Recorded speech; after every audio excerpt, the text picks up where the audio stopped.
স্বাগত জানাচ্ছি যমুনা টেলিভিশনের নিয়মিত আয়োজন প্রবাসী বাংলাদেশে। বিশ্বের বিভিন্ন প্রান্তে থাকা প্রবাসীদের খবরাখবর নিয়ে আপনাদের সাথে আছি আমি দেবাশিস চন্দ্র সরকার। সংযুক্ত আরব আমিরাতের দুবাইতে আয়োজিত হয়েছে সংবর্ধনা অনুষ্ঠান ও ইফতার মাহফিল। ২৬তম দুবাই আন্তর্জাতিক কোরআন প্রতিযোগিতায় প্রথমবারের মতো বিচারকের দায়িত্ব পাওয়ায় শায়েখ সোয়াইব মোহাম্মদের সৌজন্যে করা হয় আয়োজন। এছাড়া বাংলাদেশের প্রতিযোগী সালে আহমেদ তাকরিমকে দেয়া হয় সংবর্ধনা। আল মামুন মেটালিক গ্রুপ আয়োজন করে অনুষ্ঠানটি। হাফেজ সালে আহমেদ তাকরিমের কোরআন তেলাওয়াতের মাধ্যমে শুরু হয় আয়োজন। সভাপতিত্ব করেন আল মামুন মেটালিক গ্রুপের ব্যবস্থাপনা পরিচালক আল মামুন, সঞ্চালনা করেন জাহাঙ্গীর আলম রূপু। প্রধান অতিথি ছিলেন আল মারকাজুল ইসলামের চেয়ারম্যান মুফতি হামজা শহীদুল ইসলাম, করিমুল হক, হাফেজ মান্নান।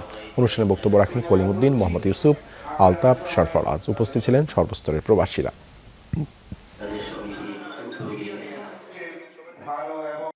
পুরো বাংলাদেশের জন্য গর্বের বিষয় যে আল্লাহ তাআলা আমাকে এরকম একটি স্থানে আল্লাহ তাআলা বিচারক হিসেবে বসার তৌফিক দান করেছেন।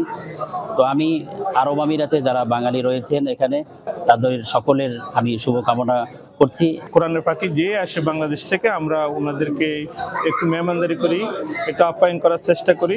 এটাতে অন্য অন্য যারা আসবে তারা আগ্রহ প্রকাশ করবে এবং কি বাংলাদেশি কমিউনিটি একটু উৎসাহ পাবে। আন্তর্জাতিকভাবে প্রথম বিচারক হিসেবে আমরা যাকে এখানে পেয়েছি, এমনকি সাথে আমরা আমাদের সালে আহমদ তাকরিমকে এখানে পেয়েছি, আমরা অনেক আনন্দিত। লেবাননের সামাজিক সংগঠন প্রবাসী বন্ধু মহল ঐক্য পরিষদের উদ্যোগে ইফতার, দোয়া ও আলোচনা সভা অনুষ্ঠিত হয়েছে। সংগঠনটির সভাপতি আব্দুল হাকিমের সভাপতিত্বে আয়োজন সঞ্চালনা করেন সাধারণ সম্পাদক জাকির হোসেন। বিশেষ অতিথি ছিলেন সংগঠনটির সিনিয়র সহসভাপতি জাহানারা সাথী, উপদেষ্টা সদস্য রবিউল হাসান, সদস্য মোবারক ও মামুন মিয়া। অংশ নেন লেবানন প্রবাসী বাংলাদেশিদের বিভিন্ন সামাজিক ও রাজনৈতিক সংগঠনের নেতাকর্মীরা। ইফতারের পূর্বে রমজানের গুরুত্ব ও তাৎপর্য তুলে ধরেন বক্তারা। এছাড়া দেশ ও জাতির কল্যাণে দোয়া করা হয়। ইসলামী আন্দোলন বাংলাদেশ কুয়েত শাখার উদ্যোগে ইফতার ও দোয়া মাহফিল অনুষ্ঠিত হয়েছে। কুয়েত সিটির রাজধানী হোটেলে হয় এই আয়োজন। সংগঠনের সভাপতি শায়েখ আবদুল্লাহ আল হারুনের সভাপতিত্বে পরিচালনা করেন যুগ্ম সম্পাদক মোহাম্মদ গোলাম সরওয়ার সিরাজি।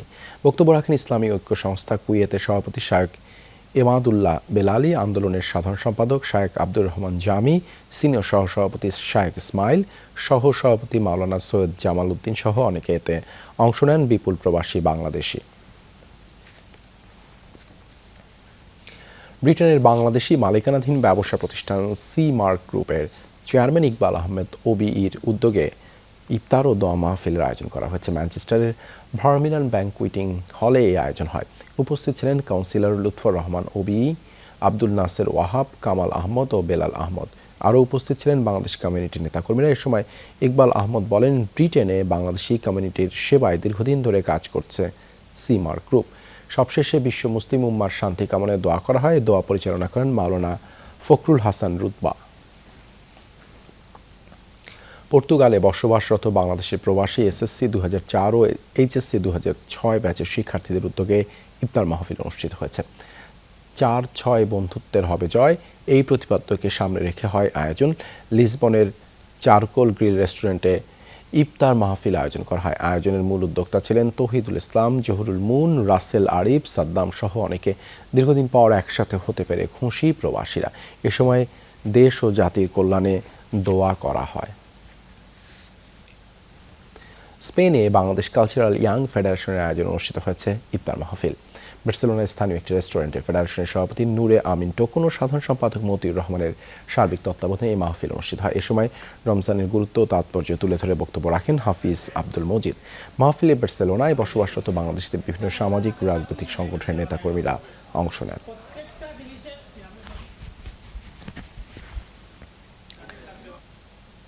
পশ্চিমবঙ্গে ফের সহিংসতা ও গোষ্ঠী সংঘর্ষের আশঙ্কা মমতা ব্যানার্জির।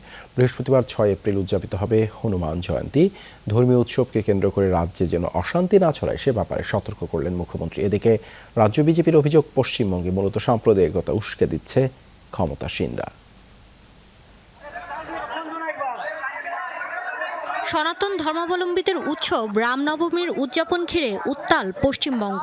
রোববার থেকে রাজ্যের অন্তত 2000 স্থানে ছড়ায় সহিংসতা। বোমাবাজি, অগ্নিসংযোগের পাশাপাশি হতাহতের ঘটনাও ঘটে। পরিস্থিতি নিয়ন্ত্রণে সংঘাতপূর্ণ এলাকাগুলোয় 144 ধারা জারি করে প্রশাসন, বন্ধ ছিল ইন্টারনেট সেবাও। চাপা উত্তেজনার মধ্যেই আবারও সহিংসতা এবং গোষ্ঠী সংঘর্ষের আগাম সতর্কতা দিলেন রাজ্যের মুখ্যমন্ত্রী। আর একটা দিন আমি অ্যাডমিনিস্ট্রেশনকে সতর্ক করব, 6 তারিখটাও মনে রাখবেন আমাদের ছেলে মেয়েরাও। 6 তারিখটা আমরা বজরংবলীকে সবাই সম্মান করি, কিন্তু ওরা যেন দাঙ্গার নামে আবার কোনো প্ল্যান করতে না পারে। এদিকে বিরোধীদের অভিযোগ খোদ সরকারই উস্কে দিচ্ছে সাম্প্রদায়িকতা। পশ্চিমবাংলার মুখ্যমন্ত্রী নিজেকে যিনি অনেক বলে দাবি করেন যে আমি সেকুলার, সেই মুখ্যমন্ত্রী সাম্প্রদায়িক কথা বলে বলছেন কেন রামনবমীর শোভাযাত্রা হিন্দু এলাকা দিয়ে যাবে। এর থেকে বড় সাম্প্রদায়িক কথা হতে পারে না। বৃহস্পতিবার থেকে সোমবার পর্যন্ত ভারতে উদযাপিত হয় রামের জন্মোৎসব। সেটি ঘিরে স্থানীয় রাজনৈতিক দলগুলোর মধ্যে সংঘাত হয় গুজরাট, মহারাষ্ট্র, বিহার ও পশ্চিমবঙ্গে। ধরপাকড়ের শিকার হন কয়েকশ মানুষ। মৌলি ইসলাম, যমুনা নিউজ। রাজধানীর উত্তরায় 6 নম্বর সেক্টর একটি বাসা থেকে এইচটি সুজিওয়া লোকা নামের এক শ্রীলঙ্কান নাগরিকের মরদেহ উদ্ধার করেছে পুলিশ। সোমবার দুপুর 2টার দিকে 13 নম্বর রোডের একটি বাসা থেকে মরদেহ উদ্ধার করা হয়। উত্তরা পূর্ব থানা জানায় 2022 সালের আগস্ট মাস থেকে সেই বাসায় স্ত্রীকে নিয়ে থাকা শুরু করেন ওই শ্রীলঙ্কান নাগরিক। কিছুদিন আগে তার স্ত্রী কানাডায় বেড়াতে যান। সোমবার বেলা 12টার দিকে তার বন্ধু কোনো সারা শব্দ না পেয়ে রুমের ভেতরে গিয়ে তাকে মেঝেতে পড়ে থাকতে দেখেন। এরপর পুলিশকে খবর দেওয়া হলে মরদেহ উদ্ধার করা হয়। পুলিশ আরও জানায় প্রাথমিকভাবে ধারণা করা হচ্ছে ওই ব্যক্তি অসুস্থতাজনিত কারণে মারা গেছেন। মৃতদেহ ময়নাতদন্তের জন্য ঢাকা মেডিকেল কলেজ হাসপাতালের মর্গে পাঠানো হয়েছে। উপরে যার দিকে যে উনি খাটের সাইডের নিচে ফ্লোরে শুয়ে রয়েছে। আমি যা ডাক দিলাম, মানে দূরে থেকে ডাক দিছি, মানে দেখি এমনি মানে সারা কিছু পাই নাই। আমি তো এখানে গাড়ির ডিউটির মধ্যে পড়ে রয়েছি, তখন পুলিশের খবর দিচ্ছে, পুলিশ আছে। বিস্তারিত তো এখন বলা যাচ্ছে না, আসলে এখানে যে ময়নাতদন্ত রিপোর্টের পরেই বলা যাবে। আপাতত আমরা সুরতাল করে মানে বিধি মোতাবেক যে কার্যক্রম সেটা চালাইতেছি। আপনার ময়নাতদন্ত রিপোর্টটা হাতে আসার পরে সঠিকভাবে বলা যাবে। জাতীয় দলের ব্যস্ততার কারণে কলকাতা নাইট রাইডার্স থেকে সরে দাঁড়িয়েছেন সাকিব আল হাসান। এমন সিদ্ধান্তে হতাশা ঝরেছে কেকেআর সমর্থকদের কণ্ঠে। তবে আশায় আছেন লিটন কুমার দাসকে নিয়ে। করোনার প্রকোপের পর আবারও আইপিএলের উৎসবের রঙে মেতেছে কলকাতার ইডেন গার্ডেন্স। কলকাতা থেকে সুকান্ত চট্টোপাধ্যায়ের তথ্য ও ছবিতে ডেস্ক রিপোর্ট। সাকিব আল হাসানকে দলে ফেরানোর পর থেকেই কলকাতা নাইট রাইডার্সের ফেসবুক পেজে নিয়মিত ভেসে বেড়াতো এমন পোস্ট। বিশ্বসেরা অলরাউন্ডারের অর্জন কিংবা জন্মদিন কোনো কিছুতেই শুভেচ্ছা জানাতে ভুল হয়নি আইপিএলের ফ্র্যাঞ্চাইজিটির। তবে অনেকটা আকস্মিকভাবে এলো খবর, জাতীয় দলের ব্যস্ততার কারণে কেকেআরের সাথে সমঝোতার মাধ্যমে সরে দাঁড়ালেন সাকিব, যার সম্পূর্ণটাই প্রত্যাশার বাইরে ছিল সমর্থকদের কাছে। ইন্টারন্যাশনাল ট্যুর আর কিছু পার্সোনাল ইস্যুর জন্য নিজেকে সরিয়ে নিচ্ছে আইপিএল থেকে। অলরাউন্ডার একটা কমে গেল, তো এখন লিটন দাসের এখনো খবর পাওয়া যায়নি। তো আশা করবো যে লিটন দাস চলে আসলে কেকেআরের জন্য ভালো। সাকিবের আইপিএলে না খেলার বিষয়টি নিশ্চিত হলেও ধোঁয়াশা তৈরি হয়েছে লিটন কুমার দাসের বিষয়ে। টুর্নামেন্টের পুরোটা সময় এই উইকেটরক্ষক ব্যাটারকে পাচ্ছে না কেকেআর। তবে ন্যাশনাল ডিউটি পালনের পর আইপিএলে খেলার ইচ্ছা এলকেডির। অন্য কাউকে রিপ্লেসমেন্ট হিসেবে কেকেআর এখন নিতে পারে, সেটা অনেক বেটার ডিসিশন আমার জন্য। As a player, as a টিমের পারফরমেন্সের জন্য সেটা অনেক বেটার হবে। 3 বছর পর আবারও আইপিএলে হোম অ্যান্ড অ্যাওয়ে ম্যাচ। করোনার পরবর্তী সময়ে বাংলায় এই টুর্নামেন্ট ফেরায় উৎসাহের কমতি নেই কেকেআর ভক্তদের মাঝে। প্রিয় দলের খেলা উপভোগ করতে এরই মধ্যে সংগ্রহ করেছেন টিকিট। আগের চেয়ে দাম বাড়ানো হলেও তাতে নেই কোনো অভিযোগ, বরং ঘরের মাঠে প্রিয় দলের খেলা দেখতে মুখিয়ে আছেন তারা। দীর্ঘদিন পর আইপিএল ফেরায় উৎসবের রং লেগেছে ইডেন গার্ডেন্সে। পুরো স্টেডিয়াম সাজানো হয়েছে নতুনের মতো করে। বাহারি আলোকসজ্জার পাশাপাশি ঠাঁই পেয়েছে ক্রিকেটারদের প্রতিকৃতি। নাসিফ শুভ, যমুনা স্পোর্টস। 1 বছর পর চুরি যাওয়া শখের ঘড়ি ফেরত পেতে পারেন ফর্মুলা 1 রেসার চার্লস লেকলার্স। গত বছর এপ্রিলে ইতালির এক শহরে ফর্মুলা 1 রেসের সময় 2টি ঘড়ি চুরি হয়েছিল। ইতালিয়ান পুলিশ জানায় সন্দেহভাজন 4 জনের কাছ থেকে তারা মূল্যবান 2টি ঘড়ি উদ্ধার করেছে, যার একটির সাথে মিল রয়েছে লেকলার্সের ঘড়ির। ফর্মুলা 1 রেসার চার্লস লেকলার্স তার হারানো শখের ঘড়িটার কথা হয়তো ভুলেই গিয়েছিলেন তিনি, কিন্তু সেই চুরির কথা ভোলেনি ইতালিয়ান পুলিশ। তাই তো 1 বছর পর সেই ঘড়ির চোরকে খুঁজে বের করেছে তারা। যার ঘড়ির ব্যাপারে শৌখিনতা রয়েছে তারা হয়তো চার্লস লেকলার্সের ঘড়ি কালেকশনের সম্পর্কে ভালোভাবেই জানেন। বিলাসবহুল একাধিক ব্র্যান্ডের ঘড়ি আছে এই ফেরারি রেসারের সংগ্রহে। গত বছর রিচার্ড মিলি RM67 এর দ্বিতীয় টাইম পিসটি পরে ইতালির ভিয়ারেজ্জোতে এসেছিলেন এই রেসার। সেখানে হেলমেট পরিহিত দুইজন চোর ভক্ত সেজে তার সাথে ছবি তোলার আবদার করে। সেই আবদার পূরণ করতেই বাধে বিড়ম্বনা। সান্নিধ্যে এসেই সেই শখের ঘড়িটি নিয়ে যায় চোরগুলো। এরপর থেকেই সেই চোরের সন্ধানে ছিল ইতালিয়ান পুলিশ। 4 জন সন্দেহভাজন ব্যক্তির বাড়িতে তল্লাশি চালায় পুলিশ। তাদের কাছ থেকে দুটি মূল্যবান ঘড়ি উদ্ধার করে তারা। ঘড়িগুলোর বিস্তারিত জানতে তল্লাশি চালিয়ে যাচ্ছে পুলিশ। প্রাথমিকভাবে ধারণা করা হচ্ছে এর মধ্যে একটি ঘড়ি চার্লস লেকলার্সের, অপরটি 2021 সালে এক ফরাসি পর্যটকের। এমন সংবাদ শুনে সেই শখের ঘড়ি 1 বছর পর হলেও আবার ফেরত পাওয়ার আশায় বুক বাঁধতেই পারেন 25 বছর বয়সী চার্লস। মঞ্জুরি আজাদ, যমুনা স্পোর্টস।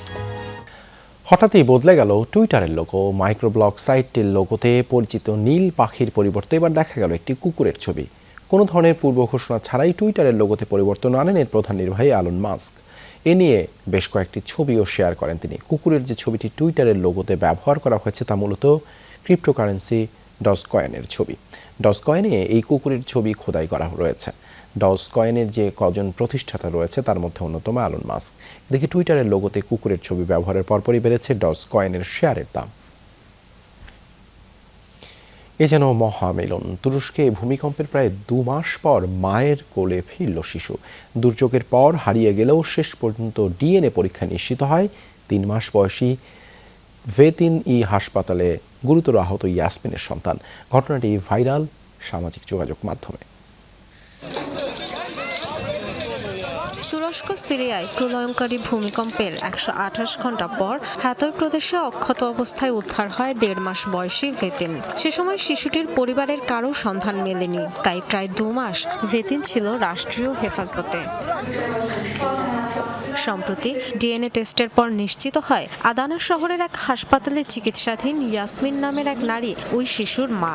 ভেতিনকে মায়ের কাছে ফিরিয়ে দেওয়ার তৎপরতা শুরু করে পরিবার ও সামাজিক সেবা বিষয়ক মন্ত্রণালয়। মন্ত্রী নিজেই রওনা হন ভেতিনকে নিয়ে।